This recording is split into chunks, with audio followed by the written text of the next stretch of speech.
And hello, one and all. Welcome to the comic multiverse, where the worlds of nerd meet. Patrons out there, you'll actually be getting this episode a day late, and that's because Sunday was my birthday. Yes, it was. Happy birthday, Joel. Thank you, Matt, and thank you everyone else who wished me a happy birthday. It's funny, it's at times like this when I really see what an international fan base we have, because even as, late as, 2 in the morning last night and, 8 o'clock this morning, fans were still coming and being like, oh, I hope we're not too late, I hope we didn't miss the cutoff. And I'm like, no, it's fine, it's still my birthday for, 30 more minutes, it's cool. Well, if you keep going through the time zones, it's always your birthday until it revolves around to the next day. Exactly. It never has to stop. It's always my birthday. I am calendar man. I live, I die, I am born again, I am Benjamin Button, I'm all those weird time-bendy characters. So yeah, I had a pretty good birthday week. Got some Chinese, got to see the new Planet of the Apes movie, had some cake. What about you, Matt? Awesome. Not really all that much. I've been sort of dealing with my computer at the moment, which I just upgraded to Windows 10, and it's giving me all sorts of problems, and so I decided to upgrade, and that gave me all sorts of problems. Yeah, ain't that always the way? I think I sorted them all out now, and I'm back to normal. That's good. We almost lost this episode due to the Windows 10 update. Once again, for whatever reason, OBS refused to pick up my microphone, so we almost had another weird episode where you heard Matt crystal clear but can't hear me for a shit. Yeah, we're lucky we caught it. We caught it just in the nick of time. I'm not looking forward to ever losing another episode. Not like that. Not ever again. No. Yeah, tell me about it. So yeah, I mean, that's the sort of week me and Matt had. Now, in the world of comic book news, it was actually kind of a big week because the D23 Expo was this week. Yeah, Disney's big sort of unveiling of their own sort of products and everything. It's sort of like their Comic-Con. It's you're right. It's all their big announcements, and it's only gotten bigger as the years have gone on because Disney keeps adding shit to their umbrella. It used to just be their animated stuff in Pixar. Then it was the Marvel stuff. Now it's Star Wars stuff. Yeah, just imagine what it's going to be like in, 10 years or something. Yeah, when we're all owned by a big corporation. Once Disney starts buying podcasts like this one, we'll be at D23, and you'll hear about all the new stuff coming from the comic multiverse. Well, for one, we're getting remade, is what's going to happen. They're going to cast 2 more handsome actors to play me and Matt, and that's what's going to happen. And, and they really want to find a Middle Eastern guy to play one of us, but there's just none to find in Hollywood, apparently. I loved how quickly people were able to call bullshit on that article, where it's like, but who are they going to get for the live-action Aladdin movie? Apparently it's really hard. Here's 5 very prominent Middle Eastern actors who you could get. Most of them are really young. Hell, that guy who played Flash Thompson in Spider-Man Homecoming, that's what jumped to my mind. I'm like, hey, he was pretty cool, get him. Exactly. There's not a shortage, you just don't want to go looking. It's true. Hey, what about Dev Patel? Is Dev Patel still working? He was pretty good. I mean, that Avatar movie sucked ass, but he was okay. Don't make him pay for live-action Fire Lord Zuko forever. Kid wants to work. Come on, man. Get him all up in there. But, yeah, so D23 was this week, and, I mean, I don't think I'm telling tales out of school when I say that Matt and I, we like Star Wars, don't we, Matt? Yeah, just a little bit, It's a little thing that we enjoy, we're not crazy about it or anything. It's not like we've researched all the lore. It's not like, we got giant, massive nerd boners when we found out that Disney, in collaboration with all of its parks, is going to actually be making real-life Star Wars resort that very much resembles Westworld or anything. I was just about to say, it's not just a resort, it's basically Star Wars Westworld. It's a live-action video game where you come in, they simulate you going into space, all the windows only show space, you get a costume, and there's people who work for the park that give you, missions and shit. Yeah, so you can while you're there, just go do missions and go have fun in this big resort park hybrid sort of thing. It sounds amazing. I love how quick the internet said, to make this a truly, believable process and a truly believable experience, they need a skeezy guy hanging out at the bar going, hey, you want to buy some death sticks? There you go. That's like one of the stories. Like in Westworld, you can go follow him and go off into the underworld, or you can stay in the ship and help, Admiral Akbar or something. And, obviously in the movie, the Jedi are like, no, I have no need for death sticks. But me, being me, I'd be like, fuck yeah, I want some death sticks. Only to be told later, no, Joel, this is Florida. That guy just gave you a bunch of cocaine. You've just been sitting here doing cocaine in Star Wars world all week. Ah, shit. I don't care. I did it in Star Wars. Still the best vacation ever. But yeah, I mean, oh my god, I think that needs to be the comic multiverse retreat right there, because God help me, I'm not doing that with my family. No. Although I think we might need to kickstart or pool together our money, because if it's like any of the other big Disney resorts, it's probably going to cost an arm and a leg to go there. Oh yeah, people are asking, like, even though it's not been built, they're like, can we pre-book the pre-built rooms? Yeah, I know, right? Can I bullseye womp rats in my T-16? Is this possible? It probably would be. Can I shoot Greedo first is what I really want to do. Will there be a Jabba's Palace side thing here where it's like a little bit more risque? Please tell me yes. Well, I wonder how if they're gonna connect it to that park they're opening up, the Star Wars park, because that looks really good as well, and it would be really cool to connect the two. It would be. Now, in the restaurant at the resort, can I have blue milk with all my meals? Oh, of course. What other foods, Matt, would they have there at the Star Wars Resort restaurant? Oh god, food isn't really shown in Star Wars at all. I mean, I guess I can get a bantha steak. Yeah. Can I eat some Ewoks? I bet they're pretty tasty. They taste like chicken. Can I hunt my own Ewok and then eat an Ewok? Is that an option? I'd be fine with that. Now, yub, not anymore. Get in the pot. I mean, Rancor is probably pretty tough and all in how you season it, I can only imagine. Mm-hmm. What about Gungan? I don't even want to eat Gungan. Can I just hunt some Gungans for fun and sport? Why so you still want to shoot me? Because...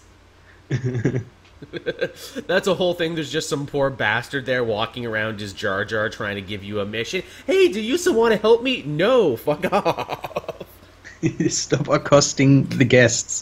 That poor guy just gets beaten up every day, and that's his job. Now look, as the Jar Jar, they're gonna want to throw a couple punches your way, so you gotta be able to take a punch if you want this job. Yeah. Pay $10, you can throw pies and rotten fruit at him. Oh my god. See, this writes itself, Matt, this idea. I hope this becomes so popular and a Star Wars resort becomes such a big deal that eventually DC and Warner Brothers wises up and finally makes Gotham a place you can visit.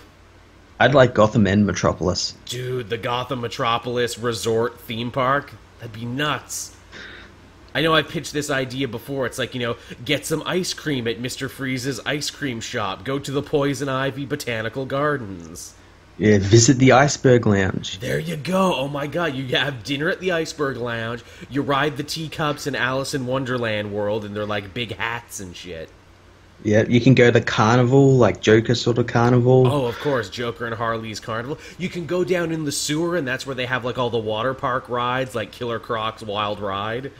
Oh, it writes itself, DC. It really does. It's like, come on. All this money on the table. Come on. But yeah, and that has a good possibility as well as being in Australia, because here at one of our theme parks, Movie World, that's like owned by Warner Brothers, and they have like massive like Justice League headquarters and all these like Batman rides and Superman rides and everything. Sweet. So what we're trying to say is Star Wars World is fucking awesome, and Matt and I can't wait to go. And be sure to follow the channel for our inevitable coverage of going to Star Wars World. The only problem is we'll never want to leave. Like at the end of that like 3-day weekend, they'll be trying to drag us out. They'll be like, no, real life will never be as good. Well, what you do is you get so far into character they think you're an actor there. Oh shit, then you never have to leave. I imagine some people will be dicks and some people will be coming there dressed up as like Westworld cowboys, being like, show me the center of the maze. Wrong universe, dick. some people come dressed as fucking Klingons and stuff, and like, oh, come on, now you're just fucking with us. That's not even right. You know what this was. You know what you got into. Man, see, you couldn't do that with a Star Trek theme park. A Star Trek theme park, you'd maybe have fun for like an hour, but because it's all like dry Gene Roddenberry believable science fiction. Yeah, you'd be like, I don't want to go to these trade embargo meetings anymore. That would be it. That would be your thing. It's like, okay, now you get the Picard experience. You get to play your like little instrument and have like thought-provoking debates with people. And you get to drink your Earl Grey. There you go. This isn't nearly as fun as I'd hoped it would be. Are the Borg going to show up? Yes, and you'll have a tense standoff with them. Yes, but you'll resolve it with talking. Yeah, there you go. Oh, damn it. Can we at least have, like, the Kirk experience where we just have sex with green women and punch lizards? That's what I really want. So yeah, that was a big thing from D23 that I knew Matt and I were going to completely nerd out about. And the nerd train don't stop, because the other big thing they were talking about at the Expo was, of course, a metric boatload of brand new Avengers news. Yes, Avengers Infinity War was... I think they actually saved this until right at the end of the presentation, and it was like the last thing that they did at D23. And boy, did it sound good. Yeah, a giant trailer. Obviously, it's going to be revealed to the public in the next little bit, but it was like the big cornerstone cap-off for everyone who actually went there in person. Yeah. We got to see a lot of cool, interesting stuff there. Some pictures have started making the rounds. You remember, Matt, a couple episodes back we joked about casual Thanos? Yeah, he's casual Thanos. Apparently we were 100% on the money, almost like I knew what I was talking about or something, and casual Thanos was real. He's got a little tank top, he's not wearing his hat, he looks like he's wearing just normal shoes. It's not a bad look for him, honestly. No, it's not. He looks actually quite cool in that sort of garb. It's a Thanos that says, look, I'm not sitting on my chair anymore, I'm actually going to get my hands dirty. Yeah, and ornamental armor will just weigh him down and not provide any protection. Yeah, I don't want to scuff up my pretty armor. We also got to see, this had already been leaked out before there, but yes, what is it? We will see Thanos' Blackguard and everything. Yeah, the Black Order. Which look amazing. They do, and I mean, I guess it's very fitting because the Avengers team is as big as it fucking is. You're going to need some meat for the army. You're going to need some people for the Avengers to fight. Yeah, and the interesting thing is they've actually renamed one of them. Yes, that's right. Black Dwarf is now Cull Obsidian. Yeah, and I can see why they renamed it, but at the same time, like, why bother? Because Black Dwarf is kind of like a reference to like the Dwarf Star, and he's kind of like that and everything. And I guess it's just an awkward name on top of everything else. Oh, and Black Dwarf over here, because you would have to say the whole thing, because if you called him either Black or Dwarf, that just sounds silly. Yeah, he's like, yeah, I like that character, the Black Dwarf. Yeah. Oh, which one was that? Oh, Black Dwarf. You know, Black Dwarf. Oh, you mean Terry Cox? They actually got him in another movie? No. He is a Black Dwarf, but he is not the Black Dwarf of the movie. But yeah, they all look really great. You got Corvus Glaive, you got Ebony Maw, Proxima Midnight. They all look great. They do. They look really, really cool. And I can't wait to actually see them in the films, because they were just like busts they made from them.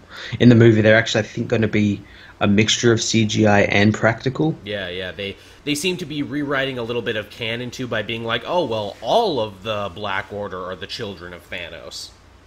Yeah. Well, I think they're children in the sense that he adopted them. Right. It's more figurative than literal. Yeah, kind of like how Gamora and Nebula are his children. They're not really his children. Although I do like the idea of Thanos being like, and I will find the Infinity Stones, and I will also score with a bunch of alien babes, so they give me crazy mutant children to fill up my Black Order. Which isn't totally completely out of the question for comic book Thanos. I mean, that's how Thane came into being. Yeah. He just had a crazy one-night stand with an Inhuman, and that's how Thane came into existence. That's true. That's true. Which shit, the fact that they have all these other characters in the movie, don't be weirded out if we actually do get Thane down the line, because they're trying to build up the Inhumans as a brand unto itself. Yeah, I wouldn't mind Thane in a movie. I think he's a pretty cool character. He is cool. Hell, he could show up in the Inhumans TV show, and he would be a great addition and a great connection, being like, yeah, I am the half Inhuman son of Thanos. My dad's a dick. It's a big issue for me. But yeah, we got to see them. Again, we haven't gotten to see the trailer, so we just got a bunch of descriptions there, but apparently we see Spider-Man and Doctor Strange hanging out together in the trailer. Yeah, Doctor Strange teaming up with Star-Lord. Nice. We get to see, apparently, a new look for Captain America, who has taken off a bunch of his America stuff now, and he's basically become Old Man Steve with a longer hair and a beard. Oh, I can't wait to see that. Yeah, he's living in hiding now. He's living on the lam. Another thing I liked, blonde Black Widow. Again, she's living in hiding too, but a blonde Black Widow is kind of a fun, interesting reference, because there was a second Black Widow in the comics who actually was a blonde. Yeah, I wouldn't be too surprised if she actually had her name as well. That's like as a cover, cover. I like that a whole lot. I like the attention to detail, most definitely. Yeah, and the biggest thing in the trailer that apparently happened and sounds amazing is that Thanos uses 2 of the Infinity Stones to pull a moon down on the Avengers. Yes, that's freaking awesome. Oh, it's going to be amazing. That's next level cool. I love they actually went that way. Yeah, so I don't think he's going to be underpowered in any way. No, I know that was a big fear for some people. I think if he's throwing a moon around, we don't gotta worry. Yeah, now it means as well that, Darkseid has to step up his game in Justice League. Yeah, totally. We actually got to see the Infinity Gauntlet, too, kind of like the redone-up version for it. Looks cool. Yeah, it doesn't look all that different. No, not really. No, and remember that Kevin Feige did say there was actually 2. Yes, that's right, he did. So it'd be interesting to see how that plays into it, like whether one's fake or not. Didn't he explain it too, where it's like, or was this just my own crazy headcanon, where it's like, yeah, there's 2 Infinity Gauntlets, one for the left hand, one for the right? I think so. I think that's how he talked about it, like there was one for each hand. I mean, it makes sense. I mean, for most people, yeah, you got 2 hands, you're going to need 2 gauntlets. Yeah. One for each. Also, what if you're left-handed or right-handed? Then what are you going to do with your Infinity Gauntlet? I mean, I guess you could use the reality gem to warp it so you could use whatever hand you wanted, but whatever. That would suck, where it's like, I finally have the Infinity Gauntlet, all this amazing power. Aw, crap, I'm a lefty, though. Yeah, but it's awkward to use. Aw, I guess I'll just put the gauntlet down then and let it collect some dust, I suppose. Yeah. We also got a cool poster. Yes. Of Thanos that's kind of a recreation of the cover of Infinity Gauntlet. Gotta love that. Yeah, it looks awesome. Yeah, so I mean, lots of cool shit on Avengers. We will almost certainly be talking about this more once the trailer actually becomes available, and I'm sure it will be soon. Well, we'll be probably talking about it next week as well, since San Diego Comic-Con's next week. And there's that, and even though they say turn off your phones and devices, there's always leaks. Or always, and I'm always there to download it just in case. There's always leaks, and then to cover their tracks, like, fine, this leaked out on the internet, we're just gonna put it out anyway. That's why I like people leaking it, because then they have to sort of put it out. Right, because they want to meet shit off at the past. They're like, oh, well, people are seeing a crappy, unfinished version of it. We don't want them to get the wrong idea of it. I guess we gotta put out the real one. Yep. So that's Avengers news. Super cool. Moving on to a little DC comic book news. Man, it feels, Matt, that like we're announcing a new Batman miniseries every week on the show for the last couple weeks. Because we are. Because we are. Here's another one. We mentioned the Sean Gordon Murphy one from last week. Well, now Italian comic book artist and writer Enrico Marin is throwing his hat into the ring now. He's going to be penning a brand new Batman miniseries called Batman the Dark Prince Charming. Yeah, so this is kind of like DC's revitalization of the Elseworlds brand. Yeah. Getting all these like miniseries run, and this one sounds and looks completely amazing. I don't know, have you seen any of the art from it? I did see the art, yeah. It's very stylized, very unique. Very, very, very cool art, and the story sounds very... There was another there was another Batman miniseries that I know you read, like in recent years, that involved Batman and the Joker kind of teaming up. Oh, Europa. Yeah, it kind of sounds a little bit like that. No, yeah, it did sound like that one. Yeah, because it's got the Joker and Batman sort of teaming up. Right, they're fighting over a girl, apparently, who has a connection to them both. The Joker kidnaps a young girl who is supposedly connected to both Batman and the Joker, whatever that means. Yeah. Yeah, sounds interesting. I mean, I'm down for it. I love a good miniseries. I love a good Elseworlds. It's funny that DC's like, let's just have all the Elseworlds this year. Yeah, and have them all be about Batman. Or Nightwing, or the extended Bat family, but yes, like 99.9% Batman. Yeah. Now they know what sells, I guess. I guess so.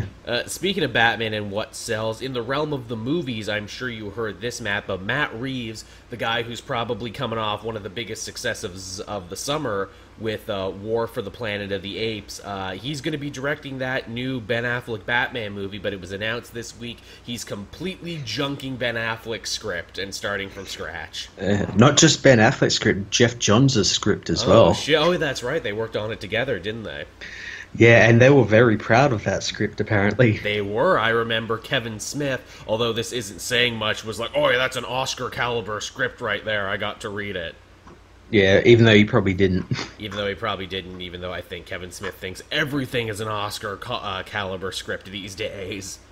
Yep, he's the hype master. I mean, I think anything can be considered an Oscar-caliber script when the last thing you wrote was Yoga Hosers. I think anything seems like an amazing script.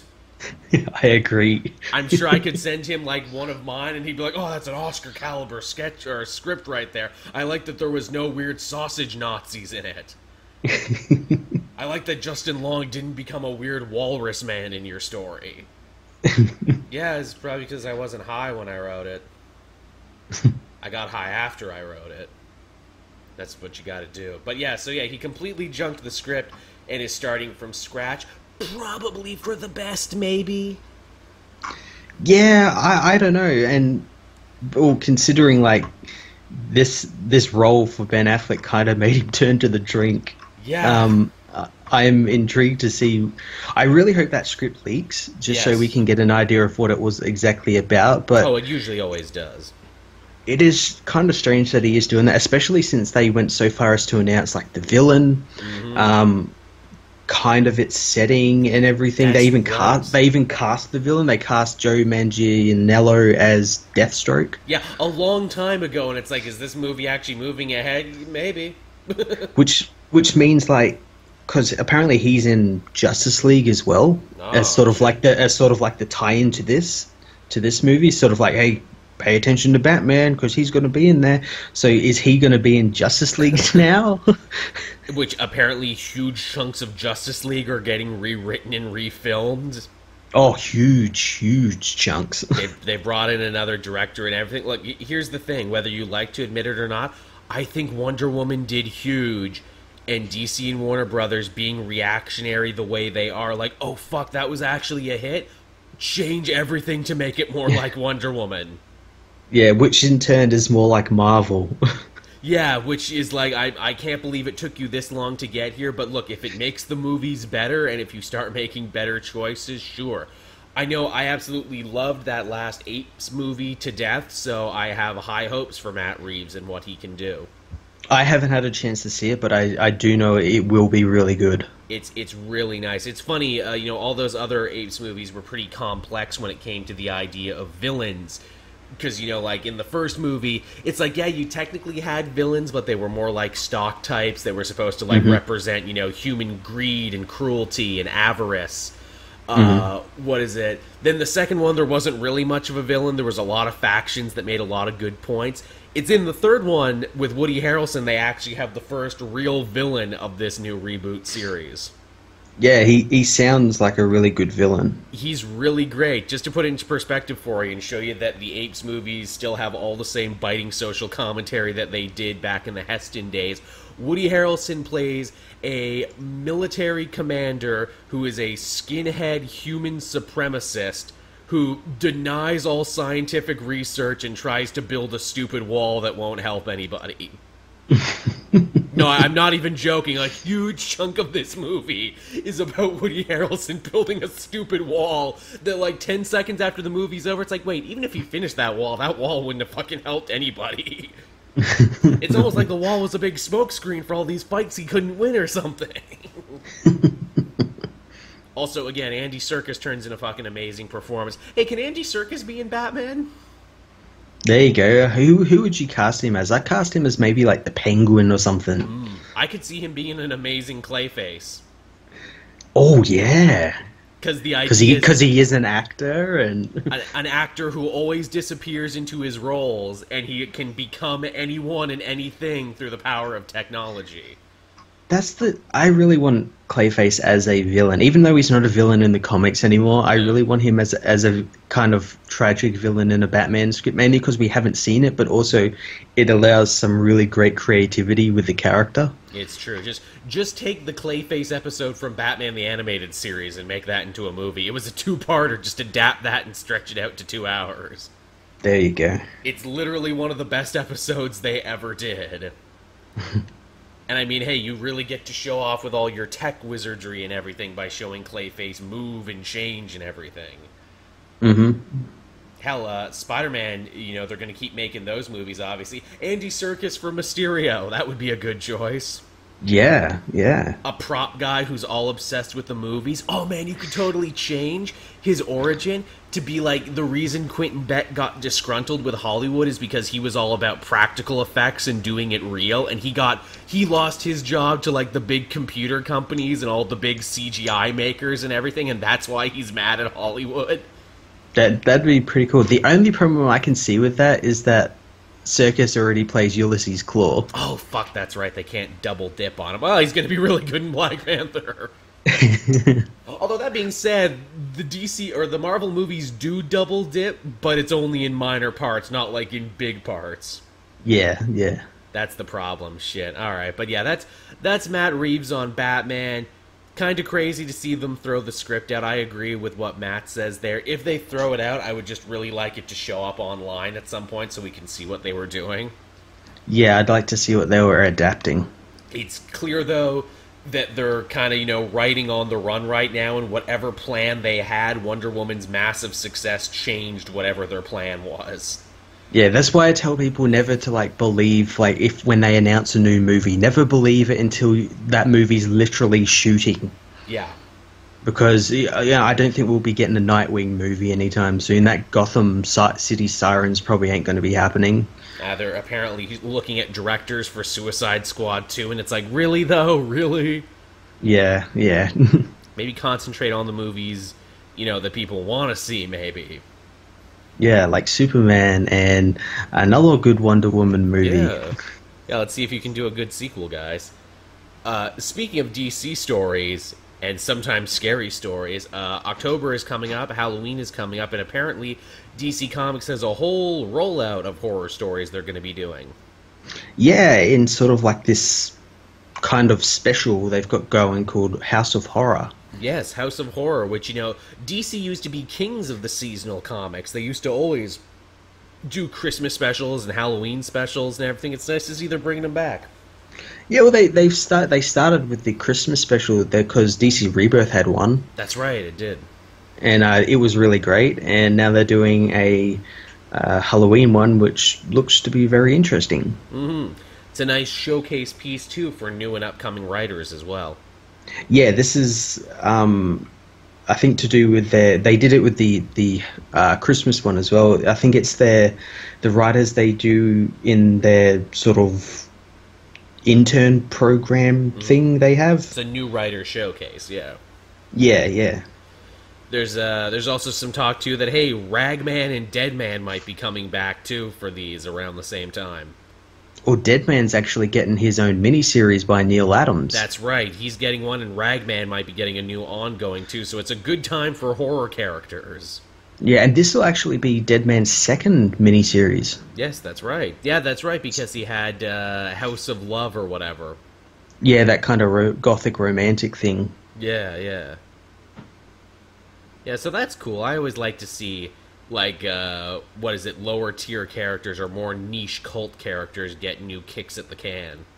Yeah, yeah, it's definitely really cool, and I really hope they do a Ragman one because I like Ragman. Yeah, Ragman is a cool design. He's a cool design. He's got some cool stories going around. I guess, too, he's probably getting it because he's on television as well. Apparently, he's on Arrow. Yeah, well, I remember he was on Arrow, and then they like made that character leave because they gave some crappy reason in the actual story, but it was probably because his effect was probably really expensive to do. Don't they always? Don't they always? Yeah, yeah. Speaking of new series we got coming out, I'm sure you, of course, remember, Matt, as I do, the huge success that was Gotham DC Bombshells. I didn't read it, but I know of this success. It's actually really good. I read the first couple of volumes. It's a really well-told, like, alternate war story history with all your favorite female DC heroes. Mm-hmm, yep. It actually had probably one of my favorite redos of the Wonder Woman origin in its pages. Nice. Because it paid a bunch of homage to the classic World War II story, but also took shit in a new direction. And to think, too, that this whole crazy popular digital comic series that's been running for so long now only happened because it was a series of really popular variant covers. Mm-hmm. And I think it was also a like a line of like statues and stuff they did. Yes, it was that too. Yeah. Well, apparently they're going back to the variant cover statue well for a new idea because Gotham City Garage has gotten greenlit. Yeah, this is quite an interesting story because it sees the DC heroes fighting against Governor Trump. I mean, Lex Luthor, who's kind of like walled off Gotham City in a new like paradise. Yep, the series has been described by the writer as a cyberpunk anarchist road warrior story with all your favorite DC heroes if they rode awesome motorbikes. Yeah. This is so fucking nuts, I am super into it. So does that mean we're going to get, like, the Godfall Superman who had the motorbike? Oh, I hope so. Man, I hope we get Pursuit, which is the weird, like, alternate Flash who also rides a motorbike. Yeah, now is this one like the DC Bombshells, is this all females, or is it a mixture? They definitely seem to be stressing the female characters in this because, hey, wouldn't you love to put Wonder Woman and Catwoman and all these other sexy female characters in biker leathers? But I don't know, maybe it is, maybe it's not. I don't know. I don't actually remember the Gotham Garage covers all that well. Yeah, neither do I. I think they were more popular as statues than they were anything else. Mm-hmm. Which, I mean, hey, they look cool, and I'll definitely be giving this one a try just because it's so fucking out there. Yeah, it sounds really cool. Yeah. It reminds me a lot of, like, all those classic, like, car magazine artworks and stuff, like cartoons and all that other stuff. Mm-hmm. Yeah, I'm looking at it right now. The big image they chose to highlight is Wonder Woman in, like, you know, gold and red leathers on, like, an awesome motorbike that has all the same colors as her costume. Yeah, it looks really cool. It's a really cool image. That's definitely what you gotta lead with, I think, if you wanted to pick up, and I think it will. Yeah, that or Harley Quinn. That too, which obviously I think one of the more popular ones is the Harley Quinn, which hers is kind of like, you know, like an old-timey, like Harley bike with the sidecar. Get it? Because Harley is riding a Harley. Mm-hmm. And get it, guys? I get it. And the sidecar is painted like candy canes, and she has Bud and Lou, the two hyenas, in the sidecar. But yeah, so I mean that should be fun. I'm interested in that. I know the writer, the guy they got to do this one, was super excited about it. Apparently this is like one of his first major projects, and apparently when he pitched the idea, they never thought they would actually go for it, but they're like, yeah, Bombshells was good, you should totally do this. He was like shocked, like, really? You're gonna let me write it? You're gonna let me write it this way? Yeah, it was the guy who was doing Supergirl, wasn't it? Yes. Or one of the artists on Supergirl or something? Yes, I think it was. Yeah. So good on him. Good for him for being excited about this one. And is that all the news for this week? No. There's one more story here. Again, it's been a DC-packed kind of week. for stories, but to the realm of CW TV, of course, they also had a little thing this week where they talked about some new stuff coming down the pipeline for Arrow and Flash. I don't care about Arrow, you know this. I don't either. The listeners know this, everyone knows this, but apparently one of the new things that came out for The Flash is they had a casting call sheet that they get sometimes for, new people they want to hire for new characters. And one such character they talked about bringing in, who's on the call sheet, is Ralph Dibney, the Elongated Man.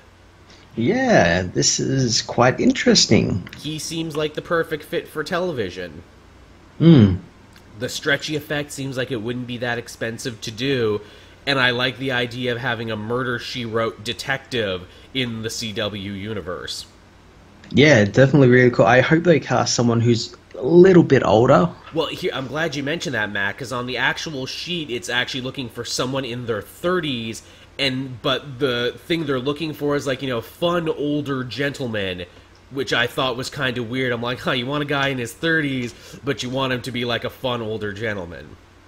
Yeah, that's going to be weird. And also in the 30s, that's kind of close to, the age of, Grant Gustin and all that, so exactly. will he look exactly like them? Well, here's a baby face? Yeah, I don't want, baby face Ralph Dibney, but here's the funny thing. They're looking for Ralph. No word on Sue Dibney yet. I wonder is that going to be his growth, where he actually meets Sue Dibney, settles down, and kind of becomes the dude from the comics that we know he learns to be mature? Yeah, and then he meets Arthur Light. Oh, no. No, it's okay. There's already a Dr. Light in the CW universe, and it's the Asian woman one. It's fine. Oh, the things are about to get weird. Oh no. We don't need Identity Crisis on TV. We really don't. Of all the stories you can draw upon, please don't draw on that one. Hey, that'd be pretty cool. They could, instead of wiping Batman's brain, they could just wipe TV Batman's brain, Green Arrow. Yeah, that'd be fun, actually. I'd be fine with messing with his head a little bit. Ollie can never know because reasons. They say, too, they want Dibney to be a recurring character, and they seem to imply that he might get a job at Star Labs, because, anyone who's anybody gets a job at Star Labs in the CW universe. Oh, yeah, he'll probably be taken over from, what's his name? Oh, Wells, that's right. Yeah. Yeah, that would be interesting, where it's like, we need a new boss, we need someone to buy the building.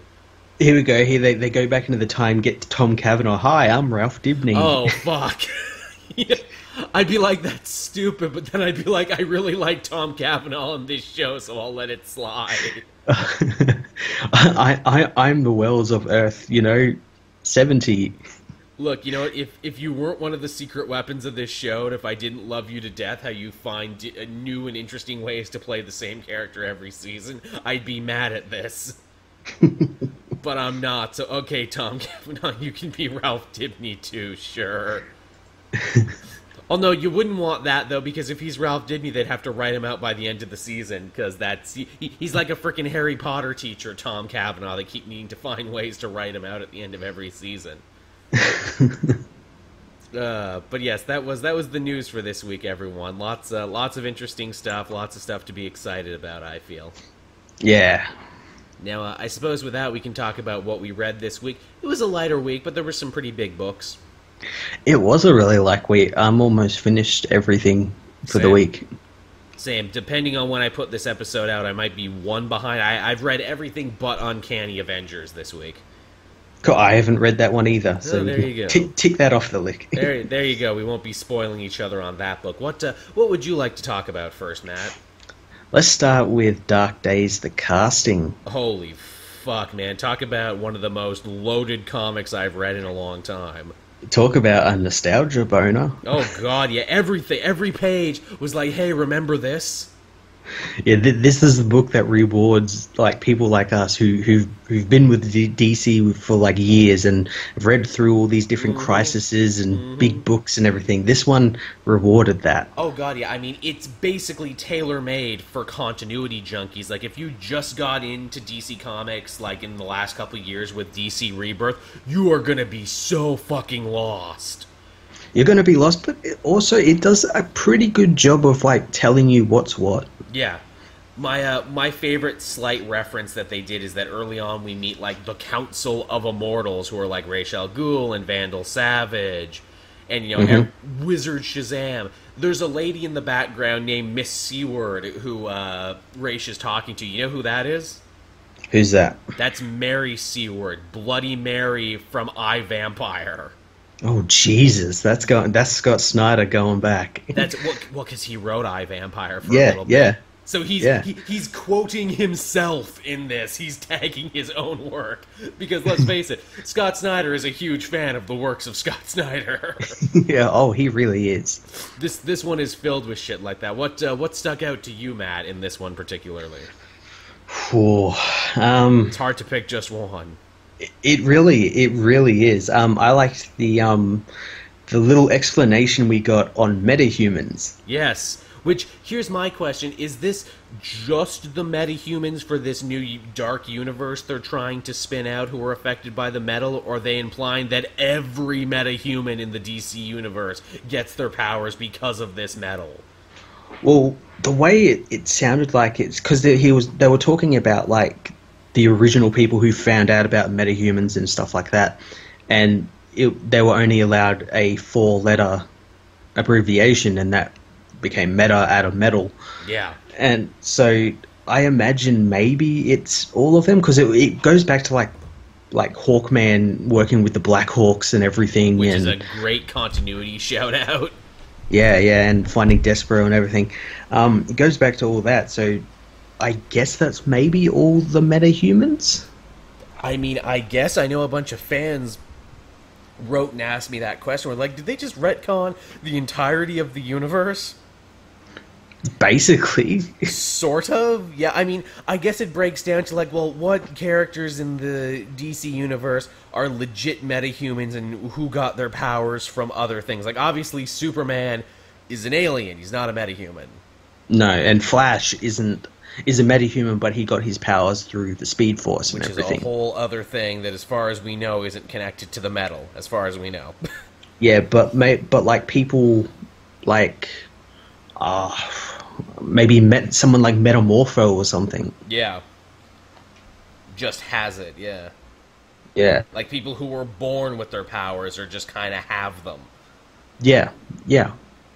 I mean, it's an interesting idea. It's the kind of way to explain away all the crazy powered people within your universe, eh? It is. It's a really good way to explain it. The Joker gets a lot of development here. Mainly, he doesn't like the metal conspiracy, and he doesn't like Batman going after it, because he's like, no, this isn't fun anymore. I only like it when it's you and me playing together. Yeah, he kind of acts the good guy, like telling Duke and how like don't go down this rabbit hole. You don't want to go down this rabbit hole. Yeah, this will literally change everything. Yeah. And I mean, he's not wrong. No, he's not. No, he fucking lets Duke have it in this issue. He's like, and you're the shit Robin, you're the Robin no one wanted. I feel like Scott Snyder just took a bunch of really angry YouTube comments and had the Joker say them. Yeah, you're the Robin no one cares about. You're the Robin Batman only has around because you're a metahuman and he wants to keep an eye on you. Which it's like, whoa, he's a metahuman? And then it's like, yeah, apparently Duke has some very big plot importance. Yeah, he like rebuilds that machine that Batman used to get his memory back. Yes, which is a hell of a draw to be like, no, don't worry, I didn't forget about this machine Batman used to cheat death and to like get his memories back and everything. Yeah, and he needed the metal to do that as well. Yeah, and apparently when Batman got his memories back, he pierced the veil of perception in the universe and saw something he was not supposed to see. Yeah. Once again, Scott Snyder is a huge fan of Lovecraftian horror and existential dread, isn't he? Oh yeah. Then the big one where it's like, hey, the entire DC universe spins on this axis of an ancient war that has been carried out between birds and bats since the beginning of time. Yeah, get it? Hawkman is a bird, Batman is a bat. The Court of Owls. Yep. The Blackhawks, it all comes back to birds in one way or another. Yep, and Scott Snyder's also been doing like building up the Blackhawks secretly in like All-Star Batman as well. as this secret, all-cool, all-powerful military order. Then they even take it a step further, because we see, like, ancient hieroglyphics of Barbaros or Botharos or whatever, the evil bat god from Grant Morrison's Batman run. Yeah, he's going for it. Yeah, it's like, wow, you literally tied in 75 years worth of history in just one book, in just a couple pages. They have thought about this. They have thought long and hard on this. Yeah. Lot of shit happening here. I actually quite enjoy what they've done with Hawkman to kind of explain away all the discontinuity of the years, to just have him be like, look, every story you've ever heard about me has been told by an unreliable narrator. My real mission has always been about the metal. Yeah, so and that explains away that recent Death of Hawkman story. Like, that was, like, he's saying that was told by, Adam Strange. Yeah, Adam Strange fucking sucks. I didn't die. Although maybe I did. Maybe I went through a portal. I don't know. Also, hey, another little thing, and I'm sure you'll appreciate this as much as I did. Hawkman is clearly walking by Hawkwoman. He makes numerous reference to Hawkwoman. We've never seen Hawkwoman in the New 52. We only ever saw her over in Earth 2. No, we haven't. This is the first time. And also coming up in one of the issues, we also get to see Red Tornado. Oh, nice. Yeah, it's been a bit for him too, hasn't it? Well, they were over on Earth 2, and on Earth 2, Red Tornado was Lois Lane. Yes, I remember that. Yeah, they got some stuff to explain. I wonder if that was a marching order of this series, because we saw Mr. Terrific too. I wonder if the whole thing of this series is like, look, bring these Earth 2 characters back into the fold. The Mr. Terrific thing, I like it, but it kind of pisses me off the way they just like, oh, you were on Earth 2 during all these horrific events. Oh, yeah, but I can just jump back over into this Earth anytime I want. Yeah, I think that bugged you because you really paid attention and really sopped up the continuity of Earth 2, the book, so to see Scott Snyder just be like, man, I'm going to do it this way.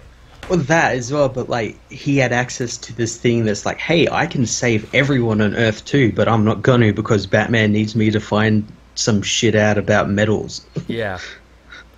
Metal's the thing now. Metal's more important. Yeah, and the interesting thing, and I know I talked to you about it, was the word, the nth metal, and where that comes from, seeing it like the Sunblade Batman gets is the 8th metal. So this new metal that he's looking for, that the Thanagarians use and everything, is the 9th metal, where nth comes from. Yeah, I mean, yeah. That kind of makes sense. I mean, it's almost hitting you in the face, but you could easily ignore it. Yep. I actually thought that was pretty smart when you put that together. But I mean, yeah, Dark Days, the casting, so much shit in here, and this is still just prologue for this whole big metal thing that they're going to be doing. Yeah, we haven't gotten to the event yet. I think the event starts next week. I don't think I saw anything for it when I was looking at new books. Maybe the week after. Yeah, maybe. But yeah, I mean, we caught a small glimpse of all these evil multiversal Batmen who are apparently going to get little one and dones. Yeah, who live like thousands of miles under Gotham. Yeah, and worship the evil Bat God.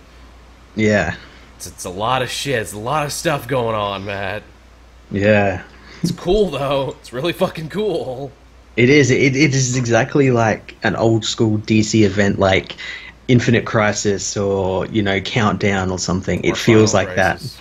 Yeah, or Final Crisis. It's also, too, it's basically Scott Snyder being like, hey, you remember how I brought in all this new lore for Gotham and all this stuff Batman didn't even know in Court of the Owls, and that was really cool, and I really, reinvented the wheel on that? What if I did it for the entire DC universe?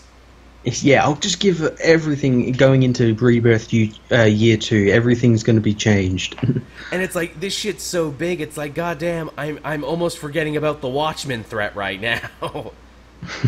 Yeah, it really is, yeah. To think there's 2 massive shake the earth to its core things that are happening right now.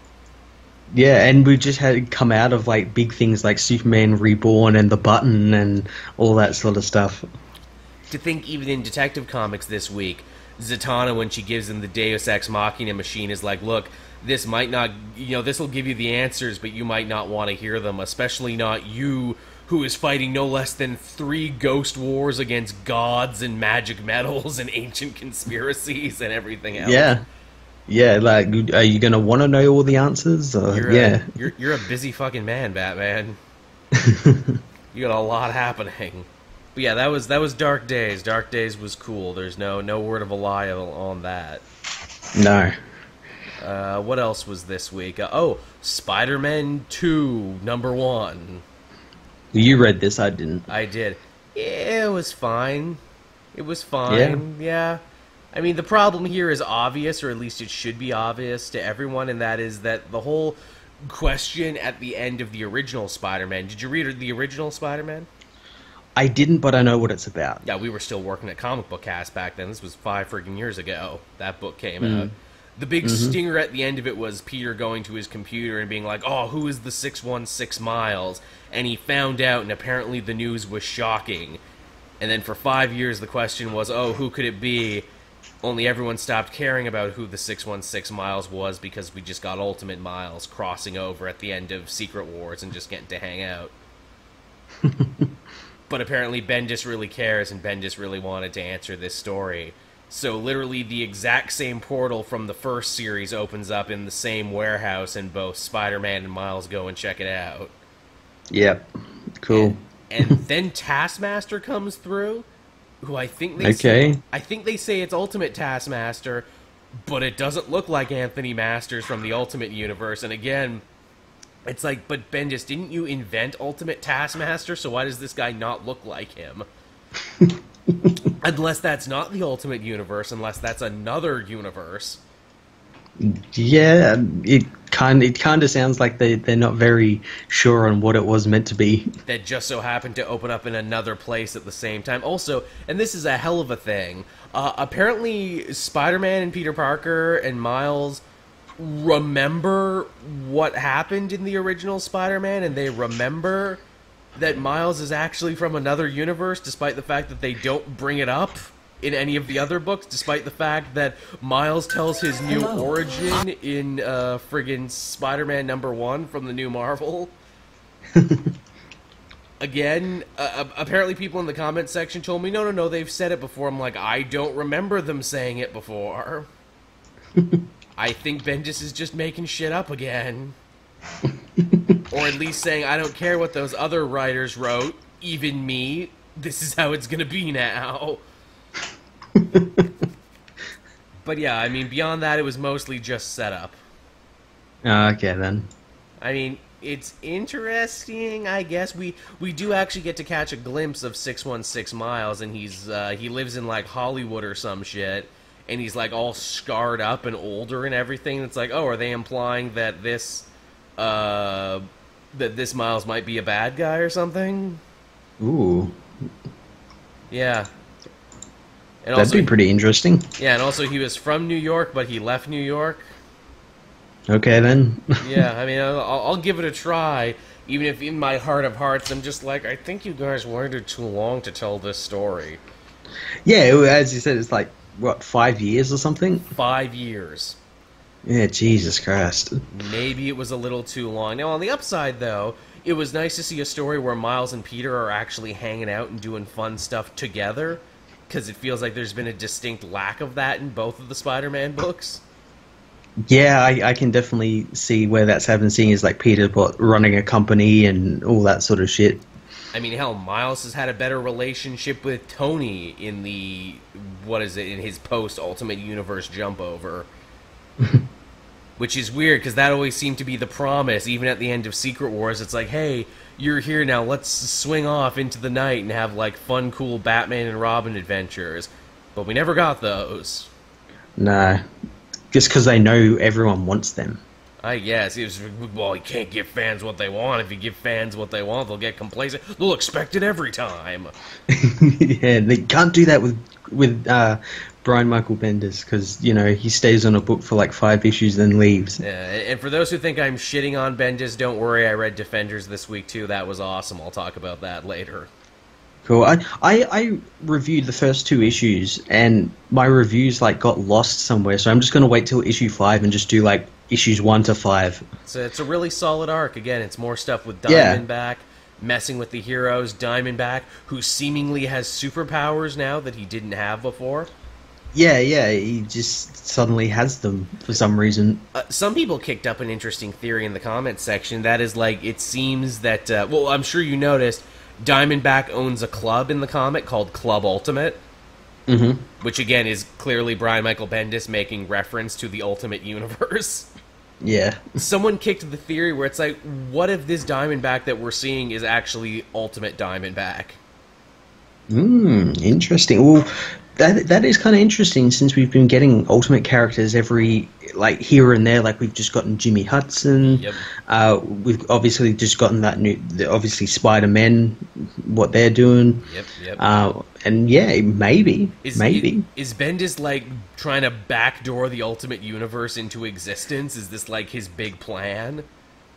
Maybe, as well as in, like, with the Jimmy Hudson stuff, like, we just got the new Marauders as well, which is like Ultimate Quicksilver, Miss Sinister, all of them, and they know about what happened to the Ultimate Universe and everything. So maybe. There's also the cover of Ultimates number 100, which is like one of the new books for Marvel Legacy. Yeah, apparently Ultimates wasn't canceled. Oh, okay then. The cover, if you look at it, Ultimates number 100 shows like the heroes trapped in a bubble, and outside is Ultimate Cap and like Ultimate Giant Man and shit. Oh, okay. So like, wait, are they not dead? Is it fine? Is it what? What? I wonder if that has anything to do with Secret Wars. Like, maybe Cap dies and Ultimate Cap takes over. Yeah, wouldn't that be some crazy shit? Yeah. Which is funny, Ultimate Cap was already kind of a dick anyway. Yeah. Where it's still like, I miss our Steve, but I guess we're stuck with you. I mean, I guess you're not a Nazi, so it's fine. I mean, you're just a giant asshole. It's funny, I actually had one guy comment, he actually served in the military, and he's like, yeah, you know, I always liked Ultimate Captain America because he's one of the guys you would hate hanging out with, and, you know, hate training with, but the second bullets start flying, you'd be happy he was on your side. It really is like that, yeah. And I'm like, yeah, fair enough. It's like, you know, he sucks in peacetime, but in wartime, you want an asshole like him doing shit for you. But yeah, so that was Defenders, and that was Spider-Man. I did two Bendises for the price of one. One was kind of confusing, if interesting, and the other one is really good. Cool. Yeah. What else did you have? I had Action Comics issue 983. What did you think of this one? I had many feelings about this one. As someone who's been reading this comic for quite a while, not just in New 52 and everything, I really like this issue, this fight between the two Superman and Zod families. It's definitely cool. What I wasn't expecting, the Superman family gets their asses kicked by the bad guys. And I love that, because it's back to actual, you know, smart Zod, not New 52 Zod, where he wants to break everything and snap everyone's neck. It's Zod that's the military strategist, and it shows in this issue. He acted like an actual general. He got his troops in line. He had strategy. Meanwhile, the Superman family, yeah, it's cool they're assembling. They've never really assembled before, and it's not like they had a leader or a strong hand to guide them. Yeah, well, yeah, this particular Superman family hasn't actually assembled, because we've got, obviously, a newer Superman. We've got Keenan, who's never been part of a group like this. We've got Lana Lang, who's still trying to figure out her powers. Steel's been around, he knows what's going on. Steel actually does the best in this fight of all the heroes. But then again, he's fighting Metallo. Yeah, Metallo's kind of easy. Metallo is the guy who, if this was wrestling, eats the pin for the cooler Revenge Squad stable. Quick, Metallo, get out there for the 3 count. We can't be seen losing. You need to protect us by losing. But yeah, now let me answer this for me, Matt. What the fuck was up with Zod's facial hair in this issue? Yeah, I originally thought, like, oh, did, like, the colorist fuck up and, like, paint over part of the mustache, because it looks like his goatee with, like, Z's up the side. Which, here's the thing, actually. I got an answer for this question, because apparently I'm actually, like, 3 degrees of Kevin Bacon with the artist, like, the guy who filled in on that issue.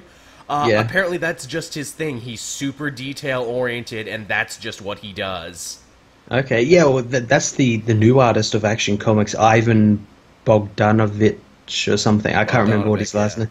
Yeah, he's the guy who does New Superman as well. I only know him because he drew a buddy of mine's indie comic back in the day. Oh, nice. Yeah, and apparently that's just his shtick. That's just what he does. But yeah, another thing I loved about this issue, and everyone was quick to correct me in the comments section, even though I was just making a joke about it, where it's like, how does Zod defeat Superman in this issue? Oh, he brings out a never-before-seen power, super yelling. I actually really like that, because that was actually really smart. Again, on Zod's part, military strategist, he finds out his enemy is blind, therefore he will be using his other senses to correct that. I'll take those other senses from him. And then, of course, because this arc ended up being quite longer than I thought it would. I thought this would be the big finale of it. No, the heroes get sent to the Phantom Zone. Yeah, that's going to be quite interesting. Yeah. And especially since Zod wants to get his army out, and he's going to use them to get it out. I'm not really sure how that's going to work. Yeah, I mean, I guess we'll see. Do you think... I always love Phantom Zone stories, because it's always like, ooh, are we going to see, like, some Phantom Zone cameos? Maybe, like, Feora and Non, or Phantom King, or something like that. Yeah, kind of like what's been going on in Supergirl at the moment. Her and Batgirl are trapped in the Phantom Zone. God damn it, everyone... Which is funny, because she's the only one who didn't get trapped in the Phantom Zone in this issue. Yeah, they're trapped in the Phantom Zone in her book, and they're fighting the Phantom King. Oh, goddamn. I always liked Phantom King. I always thought he was a underutilized Superman villain. Cool design. Yeah, he's sort of ruling the Phantom Zone now. Thus the name. Yeah, or he uses a different name, but yeah, Phantom King, yeah. I wonder, will he be the leader of the Phantom Zone in this book, too, just to try and make it all line up? Well, it depends when the Supergirl book takes place. Maybe that takes place before this, so maybe he gets defeated or something, I don't know. That's true.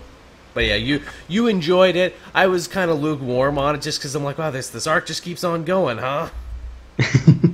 like it feels like it just doesn't end, where it's like, okay, here's the big thing, here's where they're going to end in a fight. Oh, no, they're going to keep going now.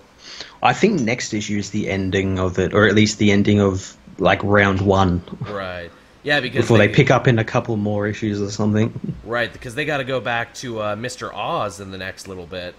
Yeah, I think within the next 3 issues, we get the big Oz reveal and who he is. Can't wait for that. I like that hasn't been spoiled for anybody yet. I like that, someone like Bleeding Cool hasn't spoiled it and anything. I had a really cool theory about it the other day, and it was just like a really joke theory. And the more I thought about it, though, I was like, what if... We've been getting a lot of Pa Kent lately. Yeah. What if he's like Mr. Oz, because he keeps going on about how he taught Clark everything. Oh, fuck. Yeah, you're right. We have been seeing a lot of his parents and a lot of Pa, especially across the board. And they haven't really squared the circle yet about the death of the Kents in the DC Rebirth universe. Wouldn't it be something to be like, ha ha ha, I didn't die? Yeah. That'd be funny. That'd be pretty crazy, wouldn't it? Yeah. But yeah, so that was action for the week, everyone, and that was cool. That was what we had going on there. What else did we have this week? I imagine we all read more or less the same books. Did you read Flash 26? No, I didn't, but I heard about it, though. It's pretty good. Flash had his identity revealed to Iris. Yes, and then he got trapped in the Reverse Speed Force. Yes, and then became infected with the Reverse Speed Force. And it made him a monster for some reason. Yeah, it turned him into Reverse Flash, I guess. Because that's how the Reverse Speed Force works? Yeah, but I did like the little flash we got of the future, which is like an older Barry who wears like kind of Jay Garrick-like costume. Yes, I saw those pictures. And he fights his children, Dawn and Dawn. Oh, the Tornado Twins, that's right. We haven't seen them in forever. Yeah, he fights them because they turned evil because the whole issue was about how Flash is Barry Allen's greatest villain. Right, because he's never around. He always misses what's important because he's off being Flash. Yeah, and this issue showcased it. That's good. Yeah. That sounds really good. It was pretty cool, and he had to team up with Reverse Flash, who of course betrayed him. Obviously. Yeah. I don't know you, Barthon. You've tried to kill me a whole bunch, but I'm gonna give you the benefit of the doubt on this one, though. Yeah, but you wear yellow because that's what my partners wear, so you should be a good guy, I think. I think you'll be a good partner. I mean, look, you gotta trust people, bro. You gotta trust people once in a while. Oh no, he's locked me in the negative Speed Force. Damn you, Eobard. Damn it. Also, too, it's like, haven't you been trapped in the negative Speed Force before? How come you never became a monster any other time? Stuff. The artist had a really great design in mind for a monster Flash he wanted to do. And this was the only way he could do it. I had a couple Secret Empire tie-ins this week. One that was really amazing and one that was actually kind of disappointing. Yeah? The disappointing one was Amazing Spider-Man number 30, which sucked because issue 29 was awesome. Yeah? Oh yeah, I haven't had a chance to read those ones. Issue number 29 was all about Dr. Octopus coming back with his Hydra army and being like, okay, Peter, I'm taking over your company now. I'm taking back everything that's mine that I built while I was in your body. They'd basically been building up to this story forever, and I feel that if Secret Empire didn't happen, they still probably would have told this story anyway. Mm-hmm. They did a good job explaining in that issue and being like, oh, and this is how Spider-Man couldn't have fought in the Secret Empire fight because he was trapped in Europe, because, obviously he has Parker Industries all over the world. Mm-hmm. This one kind of doubles back on it. It's like, did we say that? Because what we actually meant was... they basically just do issue 29 all over again, but shittier. Oh, okay. Yeah, we see Spider-Man actually was in the fight in DC when, Captain America picks up Mjolnir and all the heroes get defeated. But he, leaves right after that. He's like, sorry, Mockingbird, I can't join the Resistance right now because I really got to deal with my company that Ock is trying to take over. Yeah, we've got a company retreat I need to go on. It's like, yeah, I mean, Spider-Man, what a time to be self-serving, America just fell to evil Hydra fascists, but whatever. Whatever, my company, though. Yeah, you be... He tries to explain it away where it's like, well, but Doc Ock is being backed by Hydra, so really, if I beat Doc Ock, I'm doing a blow to Hydra, so I should do this. And it's like, well, we know in the year jump of Secret Empire, we know you don't beat Doc Ock, and we know you don't show up in the main book, so I guess you fail. It's even funnier, too, because, Spider-Man has his spider jet, so he can, jet around all over the world, and he goes to China, which is, the last holdout of Parker Industries, because Europe has their own Hydra cells they're dealing with and everything, and he's like, hey, Chinese workforce, do you want to help me take back America? And, the Chinese workforce is like, no, not really. In fact, we kind of think, Hydra's your fault, and you kind of got what you deserved, honestly. We kind of don't want to help you at all. And Peter's like, well, fuck, I didn't see that coming. That's kind of like the all-new Guardians of the Galaxy annual. Oh, yeah. Where the Guardians go... It's kind of like a repeat of the first issue of Secret Empire, where they're going to the different races to try and think, and everyone's like, no, do we really want to get between Chitauri and Earth? No, thank you. No, we're good. And then, of course, it all ends in a big fight of Doc Ock and Spider-Man on top of the tallest Parker Industries tower. And even though Doc Ock beat Peter in the previous issue, because he's like, dude, all your tech that you're using, I was in your body for a year. Not only do I know how it works, but I made it better.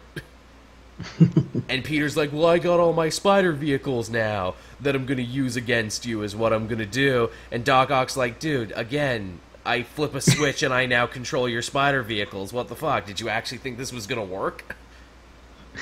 So yeah, it's just a whole issue of Spider-Man coming off like a giant self-serving idiot. And again, it was basically just a retread of the previous issue. I'm like, oh, you hit all the same notes as issue 29, you just did it way worse. Shame. But man, Doc Ock's costume is pretty great. It does. It looks really great. It looks really awesome. I wonder if he'll keep it, though, after Secret Empire, because it's got all the Hydra shit on it. Well, I imagine they might change that color. Although, in saying that, green is kind of his color. It kind of is. Maybe they'll make it what instead of gray, they'll make it like green and orange. Yeah. That'd be something. The really good one I read, though, as far as Secret Empire tie-ins go, and I think it was the last book I read this week, Deadpool, number 33.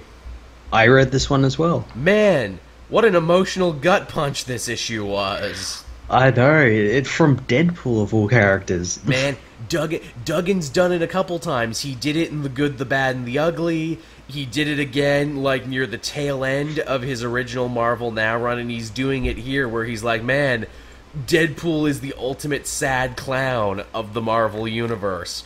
And he really is. Yeah, and what happens when we put real tragedy and real stakes into his life?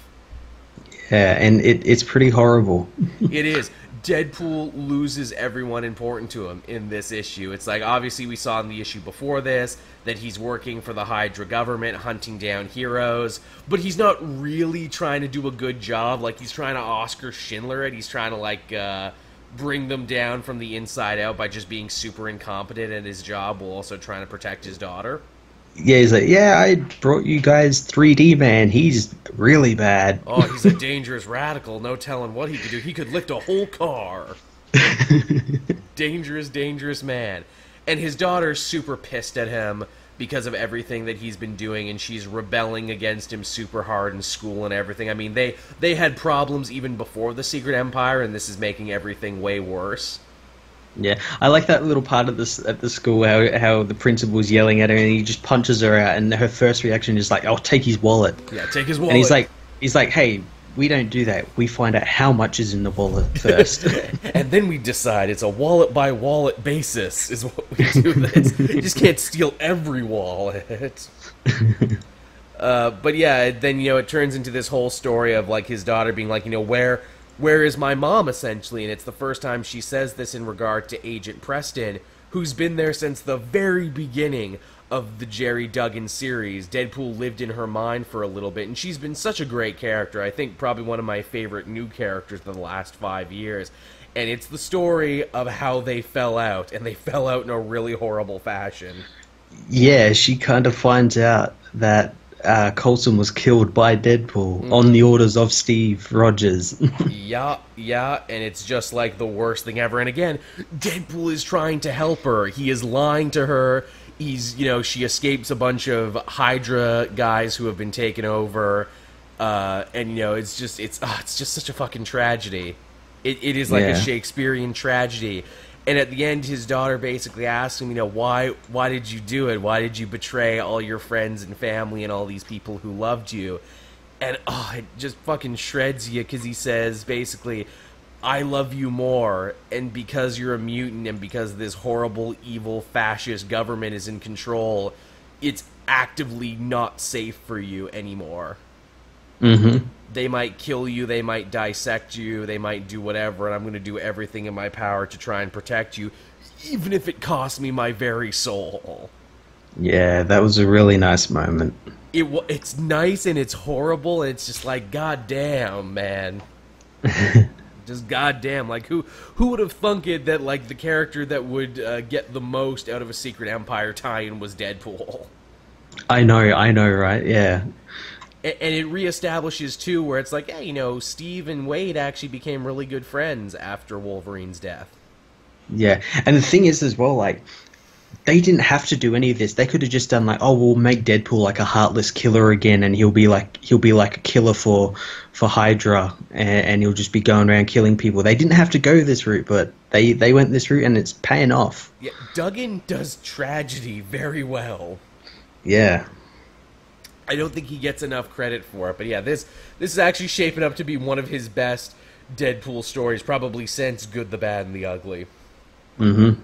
So if you liked that one, you'll probably like this one too, because it hits a lot of the same emotional notes. Mm-hmm. What else did you have? That was like the last one I read this week.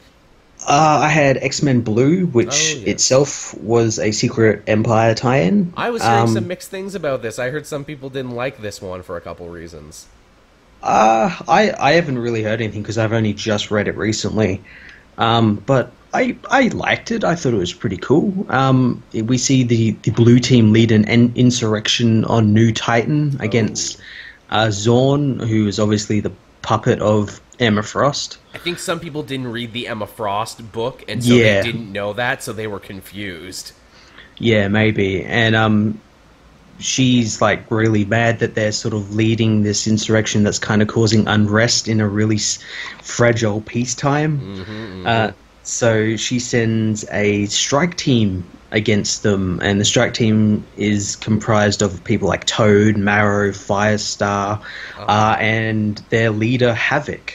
Oh shit, Havoc's back. Holy shit. Yeah, and he's got like half a cyborg face, like covering up where he got like that virus during X-Men versus Inhumans. Well, shit, it's nice to know someone was paying attention to that.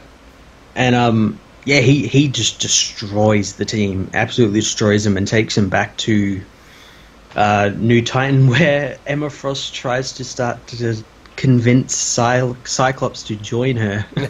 Join me on the dark side like you always do.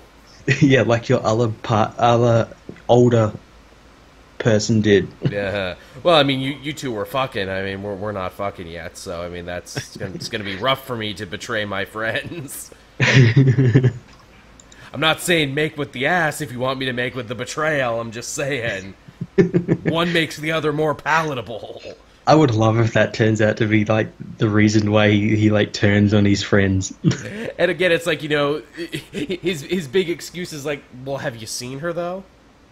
Yeah, that ass though. Have you looked at her though in her general direction? And it's like they all feign anger, like, oh, that's not a good enough excuse. Yeah. Fair enough. I guess we fight now. No, I think that's actually a really great moment for the young Cyclops to be like, no, I will not repeat the mistakes of my older self. Yeah, I think it's going to be really interesting to see what he chooses. Like, I just want to see like how Emma Frost is going to try and convince him. Yeah, definitely. Yeah. Yeah, well, that sounds cool. You're definitely selling me more and more on X-Men Blue. I'm thinking maybe I need to go back and give at least that one a look over. Blue is... Out of Blue and Gold, Blue is the better one because it's the X-Men book, right. Whereas Gold is sort of like that. These people are marginalized and victims of racial and abuse and everything. It's kind of like dealing with that sort of stuff. But one is the message book, one is the superhero book. Yeah. Which is cool. I mean, if any series of characters needed both, it's the X-Men. Yeah, it's just Gold is kind of written in that way where you're like, it could be a lot better than these characters who are obviously evil and trying to paint them as sort of not the bad guy. Right. Well, that's cool. It's like what? It's like 7 issues in now, Blue. They actually got that coming out on a pretty good schedule. Mm-hmm. Yeah, maybe I'll pick up the first volume and I'll do that for a Hot Sauce Comics. I'll talk about that. Yeah, we got another X-Men book starting this week as well. Yes, Astonishing, which I actually do want to read. I have sworn off all the other X-Men books, but I want to read Astonishing because it's Charles Soule and I like Charles Soule. Exactly. Is the thing. I'm doing it by a writer basis, not by a content basis. Hell, I picked up Weapon X just because I like Greg Pak, was disappointed and dropped that. He's doing all right with this Weapons of Mutant Destruction story. Is it better? I'm liking it. I'm liking that it's actually looking at the people behind the program and actually showing like how brutal they are. Yeah, that was a thing for Weapon X where it's like they kept cutting away from the action and doing like this weird workplace thing with the people who actually work in Weapon X. And I'm like, that's an odd decision. They're kind of doing that, but here it's going a little bit further where we cut to them and you think, oh, we're going to be seeing a little bit more about this. Oh, no, they've actually taken that employee and are using her as a guinea pig. Oh, shit. Yeah. Well, that's interesting. Maybe it was just a slow burn. Maybe, yeah. Did you have anything else? Let's take a look. I had Justice League of America, issue 10. Oh, yes, how was it? Yeah, it's the start of a new story involving these people that turn up in Philadelphia that can kind of make wishes happen, make wishes shit. come true. Oh, that's why your thing was Wishmaster. I'm like, wait, you mean did they actually fight the Wishmaster from the Wishmaster movies? But yeah, these people, when they go to sleep, they're visited by something that grants their wishes. But the problem is, there's this person coming around called the King Butcher who basically kills the wishes. Oh shit! Before they can happen. So there's sort of this dichotomy between him and Batman, who's trying to stop things before they happen with superpowered people, and that's why him and Ray sort of get off on bad terms, because Ray doesn't think that just because someone has powers doesn't make them dangerous. Right. And he's trying to convince Batman that it's not always the case that they're going to be dangerous because they have power. Sounds like a really great episode of Tales from the Crypt or something. Kinda, yeah. That's instantly when I thought, it's like, hey, a dream serial killer and everything. I'm like, oh wow. Yeah, and he looks really cool as well. Huh. I was just Googling right now. I was trying to stall for time. Like, King Butcher, DC Comics. What does he look like? I think he's on a new character. I don't remember hearing about him. Oh, I'm sure he is. I just thought in general, I'm like, what does he look like? Oh yeah, I see him. That's cool. Yeah, that's a cool design. Yeah, that was a cool book. I also had New Superman issue 12. Oh yes, what's Keenan up to? Issue 13. Yeah, it's the reign of Superman as Emperor Superman, the Superman Zero that was the one before Keenan, the failed Superman, kind of takes over Shanghai with his super villain army that consists of a Chinese Bane. Oh yes, you showed me the Chinese Bane because you knew I'd get a kick out of it, and I did. Yeah, and it's even better because the Chinese Bane is one of Batman's old arch nemesis from his time at the Academy of the Bat. Fitting. They have like a bunch of other. I think there's like a Poison Ivy sort of looking one. There was I think a Mr. Freeze type one that we didn't really get to see them, but I imagine we will in the coming issues. But this issue is more about Keenan becoming the leader of the Justice League of China. Ooh, nice. Which consists at the moment of Flash and Batman and Robin Bot. Oh wow. Yeah. So he's got to kind of figure out how to use all these powers to lead this team. That's cool. It sounds like they're actually doing a lot with that character in that book.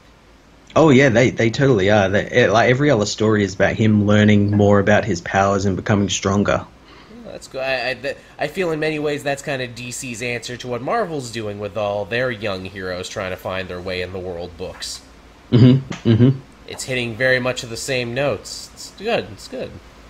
Yeah, and it's even cool when you look back at like issue 1 where like Keenan was like a bully. Yeah, he was a real piece of shit when that started. He was the exact opposite of a Superman. Yeah, and he's slowly becoming Superman. That's nice. It's a nice little redemption story arc. Yeah, so was that everything for this week we had? I know I kind of talked myself out. Pretty much, yeah. Alright, so yeah, that was the show for this week, everyone. We hope you enjoyed it. Sorry I made you wait a day there, patrons, but you'll be getting it now. Of course, if you want to get the show before anyone else, before Wednesday, you can become a patron. You'll be supporting me, you'll be supporting Matt, you'll be supporting the channel, and you can do so for as little as $1 a month. Also, we got our TeePublic store with shirts. We actually sold another shirt this week, Matt. Awesome. Yeah, we sold another shirt, so thank you, people who are into that. I gotta get Photoshop Master Matt working on some new designs. We actually had some cool ideas. I've got some cool ideas of my own as well. So yeah. Just when I get some free time, I will do them. Yeah, let's work together on that. I know a couple episodes back, fans submitted like some really great quotes from the history of the show that they would want to see on a shirt. We should totally try and get that together too. Get some quote shirts. Yeah. Get some nice calligraphy, typography on it there. We could totally do that. What else? Any new projects coming out you wanna talk up there, Matt? Not in the immediate future. I do have some stuff brewing at the moment. It's just finding time to do them all. Oh, I know, right? I'm definitely going to try and get Comic Spice back for another episode. I just got to try and find a room without an echo, or sparing that, I got to find a way to remove the echo from my video. I know there's a way to do it, but I don't know if I'm technologically inclined enough to do it. I was even looking there. It's like, well, what can you do in the room? Where it's like, well, if you put up acrylic panels or put down a lot of carpeting, and I'm like, well, shit, why don't I just get a goddamn new room at that point? Where the hell do you get acrylic panels? Is there an acrylic panel store I didn't know about? Oh yeah, totally. Oh yeah, it's behind the liquor store on I-95. Act fast though, because those acrylic pads, they're just flying out of there. There's a guy who sells it out of the back of his panel van, which is also covered in acrylic panels. The dude's just all about panels every day. Which is the name of the store, of course, Panels Every Day. Yeah. Oh shit, that would actually be a good idea for a comic podcast. Let me write that down, Panels Every Day. I like that. Alright, I'm gonna steal that now. Matt's already buying the URL right now. Yeah, buying the licensings and making all the thumbnails and Panels Every Day. Yeah, I just got to get the video out before Joel. Panels Every Day. We update once a week. Just to really fuck with your head.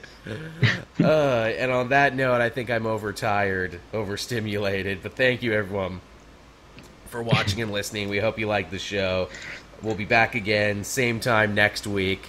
Yeah, that's about it. Any parting words, Matt? No, not really. I really enjoyed this week, and next week's going to be a big show because it's San Diego Comic-Con. Yes, be sure to come in for that. That'll be our big San Diego Comic-Con 2017 special, I'm sure. Mm-hmm. So yeah, bye-bye, everybody. See ya.